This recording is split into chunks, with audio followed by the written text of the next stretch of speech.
Howdy folks, I hope this is working. The last one didn't seem to work, so I just want to make sure that everything is good to go here. Um, yeah, okay, cool. So everything seems to be working finally.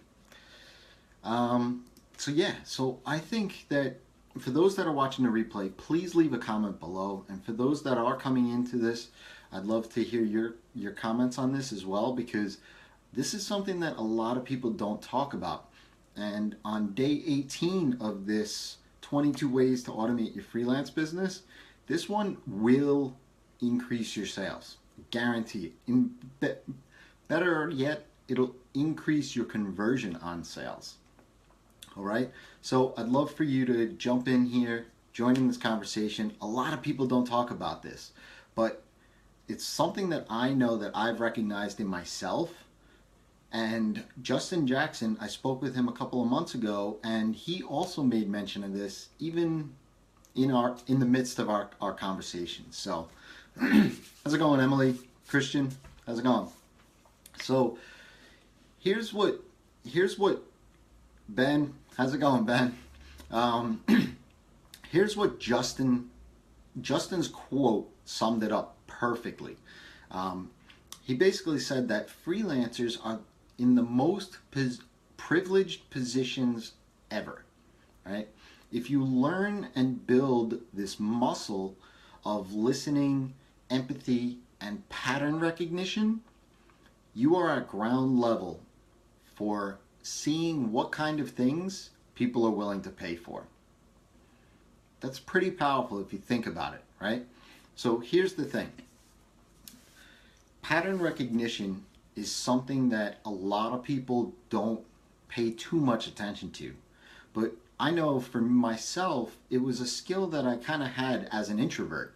Because as an introvert, you tend to be a little standoffish, kind of sit in the background a little bit. You pay attention a lot more, you listen a lot more. Even my wife says to me that I pick up on the smallest things sometimes that she would never pick up on, or that she's been talking to somebody for years, or hearing somebody talk about something for years and never pick up on something that I've heard just once. And that's the thing. Recognizing a pattern with what your clients are saying, with what leads are saying, where your industry is headed.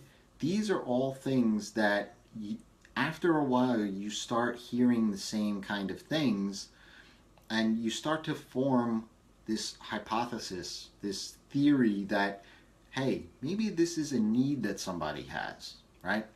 So what you want to do is you want to recognize what people are saying, where that industry is headed, and see if there are any commonalities that you can leverage to add value to your leads and customers, right?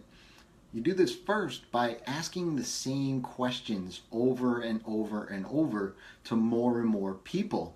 How's it going, Eva? Is that a merry? Yeah, it's a Santa smiley. So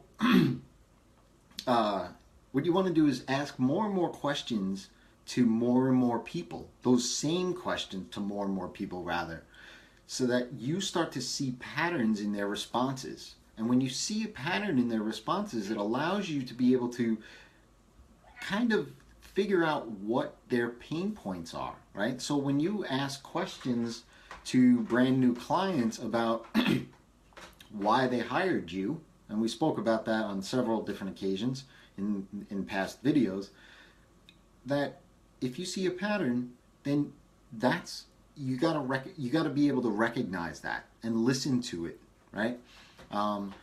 Feel if it's a pain point, and if it's a pain point, empathize with that pain point. And you can do that in calls to action and value that you bring to leads and your newly found clients, right? So secondly, a lot of freelancers are introverts, myself included, right? We tend not to handle sales very well, meaning that we aren't upfront, we're not kind of in your face, right? Sales is a lot of in your face kind of stuff, like, hey, how's it going? Can I help you out? That it's just not in us to do that, right? Um, but what we can use is our built-in skills of perception to our advantage, right? Because as an introvert, chances are we stand on the sidelines. We kind of look at things. We perceive the environment around us, looking around, right? And you can use that to your advantage to figure out what is important to someone, right? And I'll explain what I mean by that in a little bit. But when you're able to kind of step back and step away and kind of look around and read between the lines a little bit more and think about things, especially around patterns forming, right?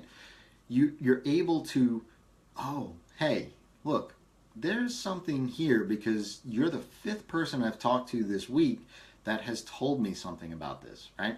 And I'll give you an example on this in a second. If I'd love to know, please let me know in the comments if you've heard anybody else talk about pattern recognition. If so, I'd love to read the article or reach out to them, because it's something that I don't hear very often.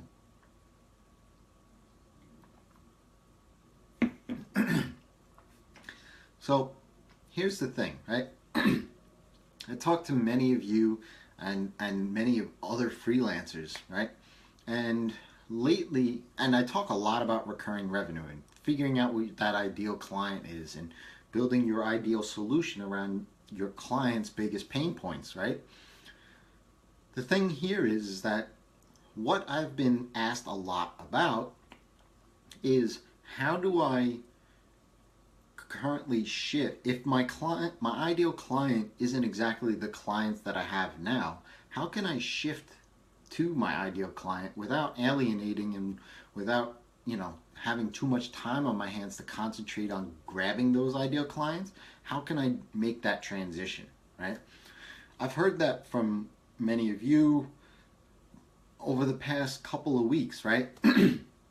So I thought about how I did it, because I ran into that same problem. I actually wrote a blog post, and it's titled, "How do I change my clients, the type of clients that I have?"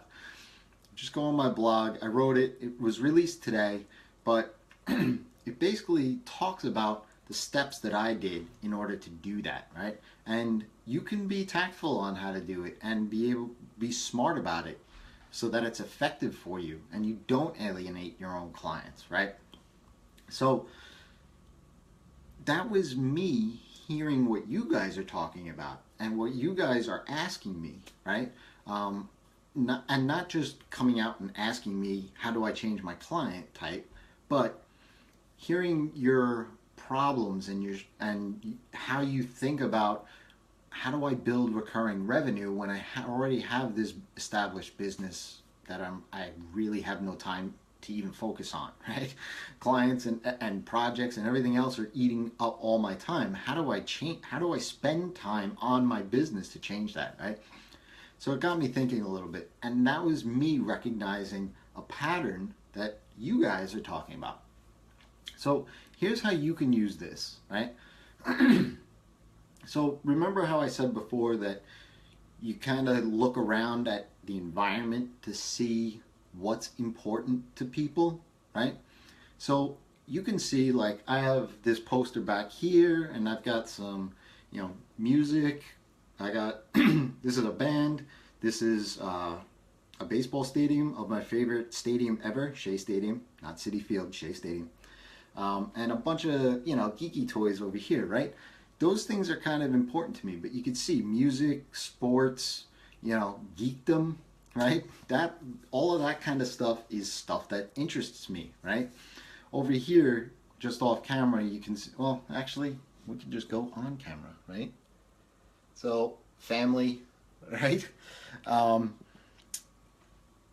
That's what's important to me, family, because it's right above my monitor, so it's something that I'm always looking at, right? So when you go to a kickoff call, a sales meeting in an office, or you have a Skype call with a potential lead, with a potential client or customer. Pay attention to what's around them, right? Look around the office, see what kind of photos they have up there, see what kind of things they have on the wall, because that's what they focus on. That's what's of interest and importance to them, right? So when you go to that sales meeting and you're sitting across the desk from somebody and you notice a whole bunch of family photos from vacations, or you notice, maybe they like the New York Mets, right, on the wall. It shows that this person wants to spend time with their family. They want to spend time doing other things other than work, right? If they had a bunch of logos on the wall, right, of companies that they work with, well, that's what they're interested in, right? They're only interested in work, right? But I've yet to go into an office and see that, okay? But if you look at their desk, right, if their desk is a mess, right, there's stuff all over it, or it looks like a mess to you, maybe it's organized chaos to them, right? It kind of looks like they might be in a rush a lot, or time is I don't know, time is something that they need more of, right? That's something that you can just see from looking around your environment, right? This is the importance of what, this is really the biggest pain point that person has, right? So no matter what they're talking about, right? They can be talking about, oh, I hate my logo, or we're not getting as much traffic as we would like to our website and all that. When you start unraveling and unwrapping that theory that this person has, ultimately it's going to come down to time, right? They don't have enough traffic because this guy is, or girl is, not spending enough time on the website, or they are spending time, but it's kind of halfway, right? They'd much rather go spend time with their family, right? So you can start identifying these big pain points. And if their desk is a mess, maybe they just don't have the productivity tools in place. Maybe they sort of need a how-to manage their website. Maybe they just need somebody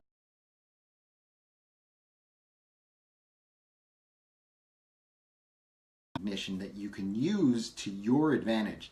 Once you identify that pain point, well, hey, you know that they're going to pay for it, right?